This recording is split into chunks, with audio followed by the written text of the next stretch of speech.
Tout le monde connaît le nom de Rosa Parks, mais le grand public connaît moins le nom de Claudette Colvin, également une militante de la cause noire aux États-Unis dans les années 50 qui s'est battue contre la ségrégation raciale.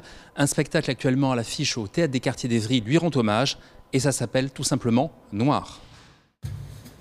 2 mars 1955 à Montgomery dans l'Alabama. Dans le bus, Claudette Colvin, jeune adolescente noire de 15 ans, refuse de céder sa place à un blanc.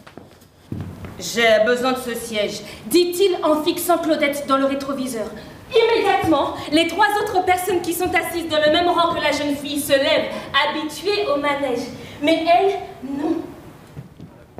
Claudette fait front, on appelle à ses droits civiques et ira même jusqu'à attaquer la municipalité, déclenchant du coup le combat pour l'abolition de la ségrégation raciale aux États-Unis. Cet acte de résistance, l'auteur Tania de Montaigne a décidé de le raconter dans un livre paru chez Grasset. Lucie Nicolas, metteur en scène, a eu envie de l'adapter au théâtre, émue et touchée par cette héroïne oubliée de l'histoire.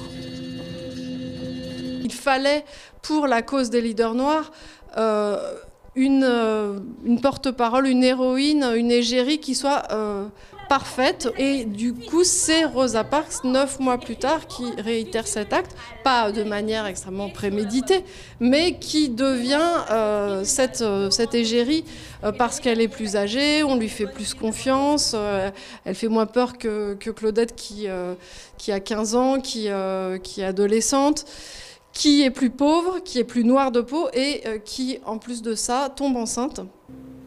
La comédienne Sophie Richelieu partage la scène avec la dessinatrice Charlotte Mély qui réalise en direct le décor du spectacle. Résultat étonnant qui donne au final un roman graphique théâtral.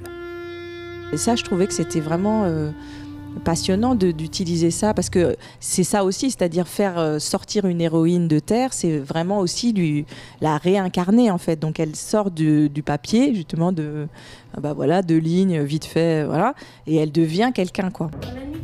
Claudette Colvin, un nom à présent que nul ne doit pouvoir ignorer, un nom associé au combat d'une femme contre la violence raciste et l'arbitraire.